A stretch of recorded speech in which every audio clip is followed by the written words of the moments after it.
warahmatullahi ta'ala wabarakatuh and good afternoon everyone. Ngayong araw is mag-interview ang aming mga classmates upang malaman natin kung ano ang kanilang idea about the good qualities of a Muslim leader. I'm here with Ustad Pinga. and we are going to ask him what is idea about good qualities of a Muslim. Is about good qualities of leader. Meaning. Okay, so patungkol naman sa tinatawag ng good leader, pinakauna is the qualities. Una is tinatawag na takwa. Okay, so ano yung takwa? Humility. Ibig sabihin may takot sa Panginoon. Kabilang doon is tinatawag na adl. Ang ibig sabihin ng adl is justice. Pangatlo is tinatawag na shura or mutual consultation. Yung ibig sabihin ng shura or mutual consultation. At saka tinatawag na courage. Ibig sabihin lakas ng loob.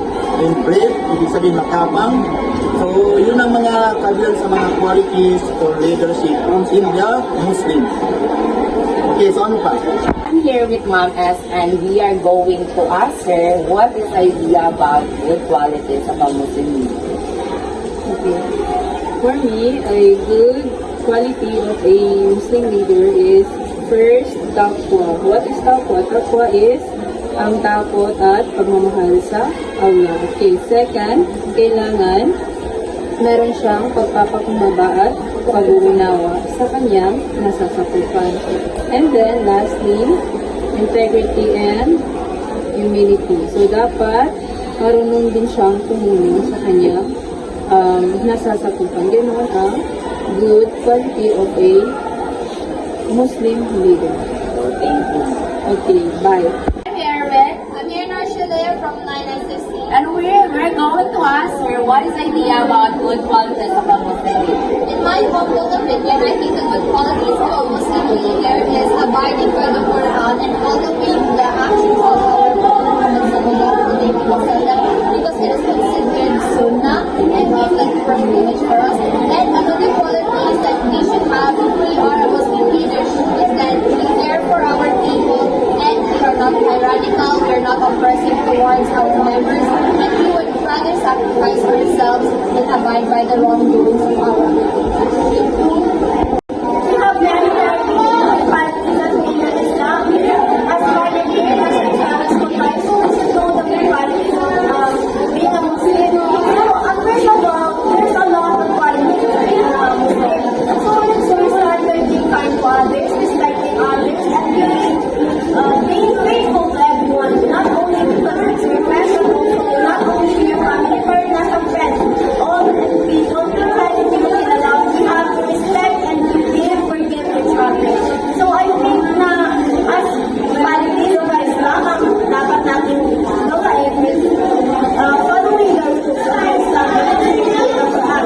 So first we have to fasting, praying 5 times a day, dua, and there's a lot of things that are in the Quran. And I think that we should follow that because as being described as qualities, being described as a Muslim, yan ang mga qualities na we let people know we are Muslims, and I think that's all. So now I'm here with, and so now my simple question is, what is your idea about good qualities of a Muslim? A good quality Muslim leader should know to approach or to invite his co-Muslim to do Salah 5 times a day, because this is obligatory for us, obligatory prayer for us all Muslims. I'm here with Al-Yasaf from Allah. and we are going to ask him what is idea about good qualities of a Muslim leader. I think my idea about good qualities is just like everything it's strong enough. Assalamualaikum warahmatullahi wabarakatuh. I am Muhammad Dayan Sali. So the question is, what is your idea about good quality of a Muslim leader? good qualities of a Muslim leader? So there's a lot of good qualities of being a Muslim leader. So first things first, in terms of the Sharia law, mai-implement siya na mabuti kung isang Muslim ang isang leader. No? Mai-implement yung mga Muslim laws natin at the same time yung Islamic laws natin pag isang leader natin ay Muslim. At the same time, mai-implement ang sinasabing kung if ever may takwa ang leader natin, kasi usually sa mga Muslim leader, meron silang mga tinatawag na takwa, which is the fear of God, fear of Allah subhanahu wa ta'ala. So in order for that, to be a good leader, you must have a takwa in yourself. So a lot of Muslims, a lot of Muslim leaders have a takwa. So meaning to say, the more na mas marami ang Muslim leaders natin, the more na mas makwata ng sukang handa.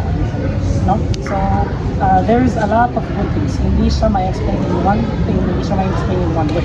No? So, first things first, yun nga, the most important thing, kung meron man tayong Muslim leaders, is yung pag-implement ng ating sarili. So, I think that is it. Hi, I'm Michael David Bagnan. I'm going to ask him what is his idea about good quality of a Muslim leader. Well, a good Muslim leader should have embodied a God-fearing, and secondly, or she should have a deep understanding and knowledge about Muslims. That's it. I'm here with Samuel Sadan Pagan. I'm going to ask him what is his idea about good quality of a Muslim leader. Okay, so the good quality of a leader, he or she must have a Islamic perspective or knowledgeable in Sharia. So in our politics today, the politician should have a knowledge about Islam, no? God-fearing, knowledgeable about Sharia. Kasi nga, how can he exercise his rules and regulations without Sharia, no? Dapat yung isang pinuno ay may mga basis siya sa kanyang mga ginagawa. Halimbawa, kung paano siya magpapataw ng batas or sentensya sa isang tao, it should be rooted in the Quran and the Sunnah of the Prophet sallallahu alaihi wasallam. So, Assalamualaikum. I'm here with So I'm going to ask her about what is her idea about good qualities of a Muslim leader. Pagiging good qualities ng isang Muslim is number one is magkaroon dapat siya ng justice. Justice and transparency. Pag sinabi natin justice, dapat ang isang leader marunong sa katarungan. Kumbaga, alam niya kung paano magpantay-pantay, alam niya kung paano dalhin ang moro-moro niya hanggang sa moro people. Nakalagay din sa ating batas na dapat ang isang leader dapat marunong makipaglaban. Or dapat may dapat siya para maging center siya na paniniwala ng lahat ng tao sa kanya as a leader. Dapat isang leader may quality sa kanya na may transparency na ginagawa. Ibig sabihin ng transparency, ano man ang ginagawa niya, dapat yung subordinate niya mula sa kanya hanggang sa pinakababa, dapat merong connection. Hindi lang isang leader lamang siya, kundi dapat isa rin siya sa sinusunod ng kanyang mga goals